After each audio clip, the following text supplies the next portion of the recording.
Welcome back to A Million Stories. Today we dive into the world of Norse, where legends are brought back to life. In the great halls of Asgard, there was one god everyone loved. His beauty was so radiant that light reflected off him. Wherever Baldr walked, peace followed. But one night, Baldr began to dream. Not ordinary dreams. Dreams of his own death. Every night he saw the same vision.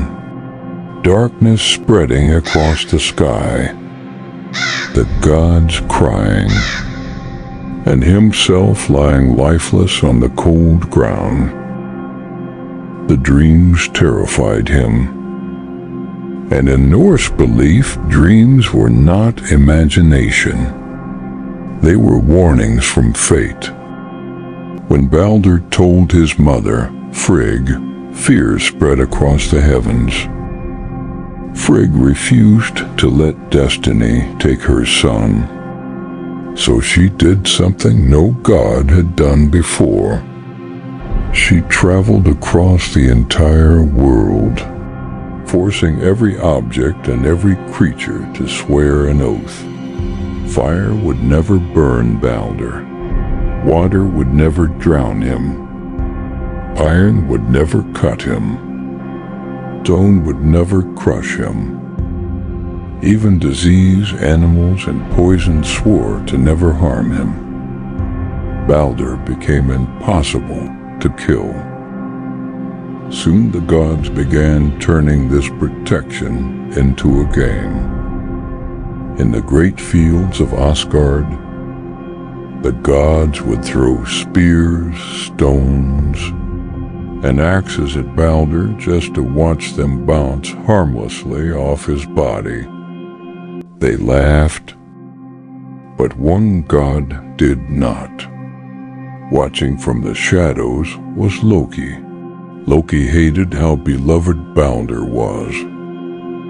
The laughter, the admiration, the perfection. So Loki searched for the one thing Frigg had missed. Disguised as an old woman, Loki visited Frigg and gently asked if everything in the world had sworn the oath. Frigg answered proudly, everything, except one tiny plant.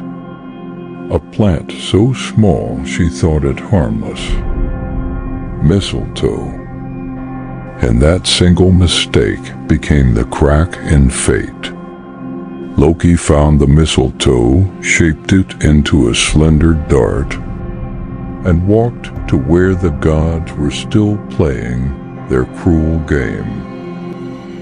Nearby stood Baldr, Baldr's blind brother.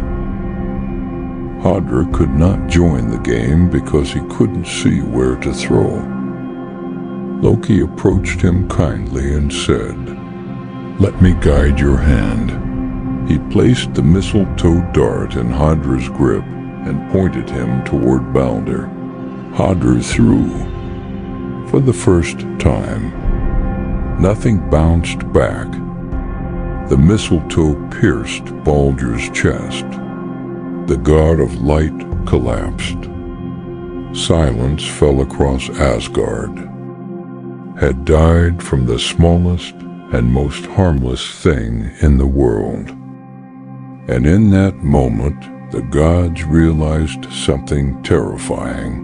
Even perfection cannot escape fate. After Baldr died, the gods were not ready to accept it. They placed his body on a massive funeral ship called Ringhorni. But something strange happened. The ship would not move. Even the strongest gods could not push it into the sea. So they had to call a giantess named Hyrroken. When she arrived, she pushed the ship with such terrifying strength that the ground shook. Fire burst from the rollers, and one dwarf nearby was crushed to death. Baldr, the most loved god in existence. Baldr's funeral had already claimed another life. But the tragedy didn't stop there. Baldr's wife, Nanna, saw his body lying on the burning ship, and her heart literally broke. She collapsed and died from grief. Her body was placed beside Baldr on the ship. Two bodies, one fire. The ship was pushed into the ocean and burned as it drifted away.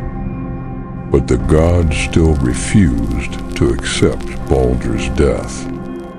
They sent a messenger to Hell, where the goddess Hel ruled. Hel made a chilling deal. If every single thing in the world cried for Baldr, she would allow him to return. And almost everything did. Humans cried. Animals cried. Even stones were said to weep. But one creature refused. A giantess named Thok. She said, "Let Hel keep what she has." Because of that one refusal, Baldr remained dead. And the gods later discovered something terrifying. Thok was Loki in disguise. Baldr's death became the first true sign that Ragnarok, the end of the gods, was coming. Subscribe to 1,000,000 Stories for more.